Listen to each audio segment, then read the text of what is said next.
Hey, my name is Jessie and welcome to my channel. Today I am going over 10 of my most anticipated releases for the first half of 2023. I have a list of books on Goodreads that are coming out in 2023. However, I'm only talking about 10 of them that I'm the most excited for just in the first half of the year. I'll go and get started with the first book, and that is Bride by Ali Hazelwood, which comes out on February 6th. I have loved all of Ali Hazelwood's books that I've read so far, and I know that they all have so far been contemporary romances with women in STEM. I've never read her little novella set. I've been kind of scared away from those because I've heard primarily bad things about them, so I don't know if I'll ever get around to reading them, but I'm really excited for Bride because it's her first fantasy romance, or romantasy, if you will, release. And I'm really excited for it. I have definitely been enjoying the resurgence in Twilight memes and memorabilia and everything since 2020.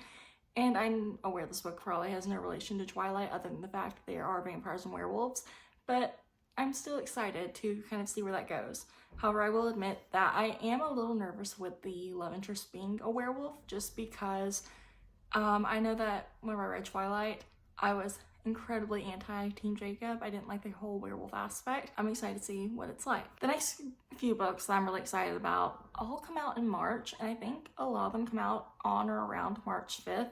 So still a March, but I have a lot of March reads I'm excited for. And the first one is The Prisoner's Throne by Holly Black. I actually really loved The Stolen Heir by Holly Black. I remember seeing reviews on Instagram especially where people were kind of let down by it, and maybe I could see that, but I absolutely loved it. I read it in 2 or 3 days. I couldn't stop listening to the audiobook.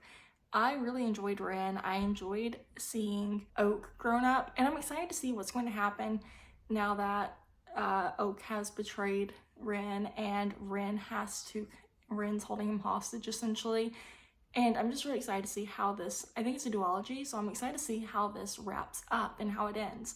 I really can't wait for this book. I do intend to pick up a physical copy, and I would like to probably listen to the audiobook as well because I really enjoyed the way it was narrated last time. Finlay Donovan Rolls the Dice by Elle Cosimano also comes out on March 5th, and it's the 5th book, technically 4th, technically 5th, depending on how you look at it, book in the Finlay Donovan series. The first 3 books are, 1 through 3, and then the 4th book / not technically 4th book is Veronica Ruiz Breaks the Bank, and it's a novella, and I read that one just about a week or 2 ago, and I really thought it was fun and exciting and cute.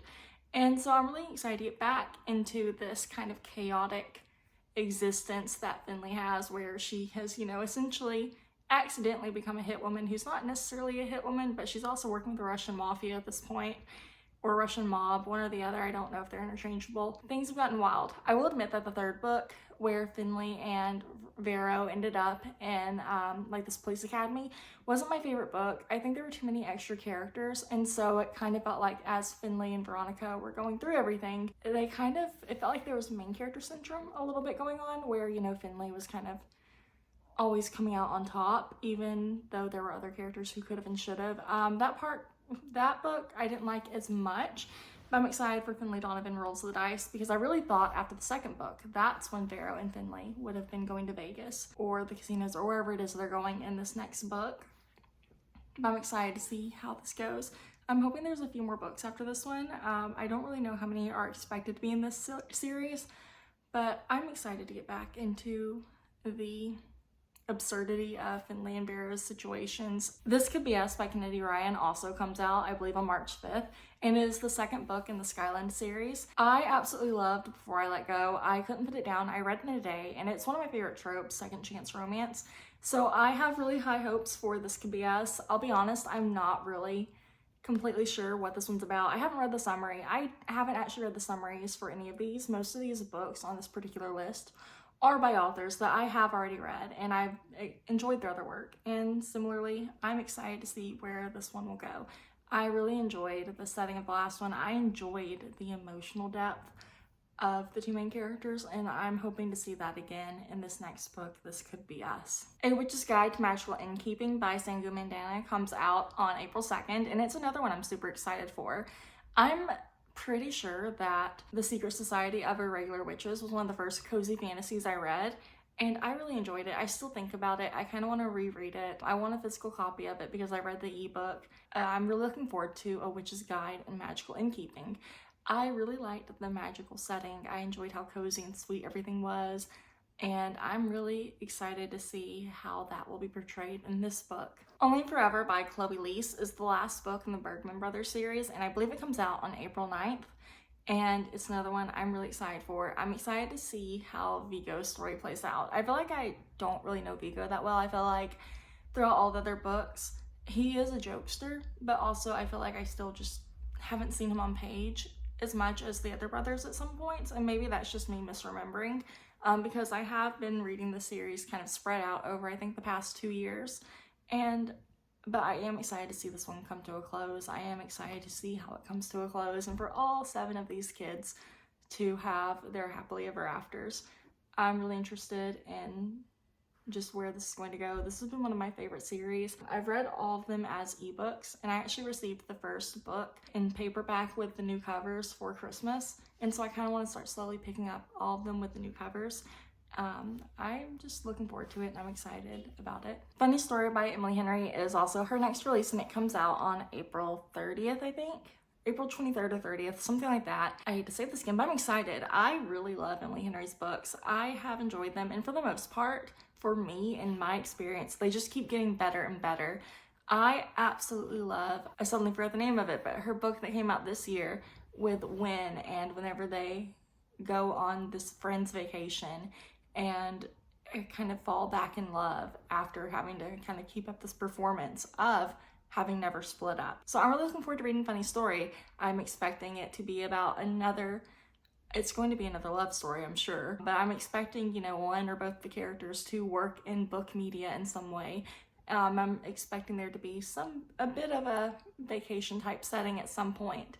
So I'm really excited to see that one. I'm really excited to just keep reading more of Emily Henry's works. Like I said, for me, her books keep getting better and better, and so I have really high hopes for this one. King of Sloth by Anna Wong is the 4th book in the Kings of Sin series, and I do have to admit that I have kind of a tumultuous relationship with Anna Wong's books, but at the same time, I can't stop reading them when the new ones come out. For example, in her Twisted series, Twisted Love was fine. I DNF'd Twisted Games and I DNF'd Twisted Lies, but I absolutely loved Twisted Hate, and I still think about it, and I keep thinking about it because of how great it was. Similarly, I loved King of Wrath. It was a great first book in the King of Sin series. I really enjoyed Vivian and I think it was Dante, maybe? I might be mixing up books, but I enjoyed how their marriage of convenience worked out.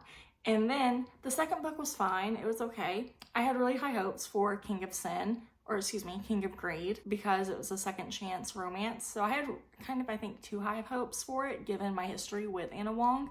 I just have either I love her books or I don't like them that much. But I'm so excited for King of Sloth. I'm excited to see if maybe this will be one that kind of surprises me, because since, it's King of Sloth, the male love interest is likely lazy in some way or not very hardworking, which leads me to believe, because I haven't read the summary, so I'm pretty sure this will be about Vivian's friend, I think her name was Sloane, who is kind of a workaholic and really into her job and keeping things on task. So I'm excited to see where this one goes. I'm hoping that I will enjoy it. Like I said, I have kind of a tumultuous relationship with Anna Wong's books, but at the same time, I am excited for this one and excited to keep reading the series. Daydream is the 3rd book in Hannah Grace's Maple Hills College series, and it comes out on June 4th.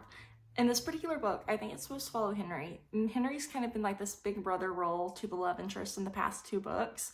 And I do have to admit that although I'm excited for Daydream, I didn't really like Icebreaker all that much. It was good, it was cute, but it was too long.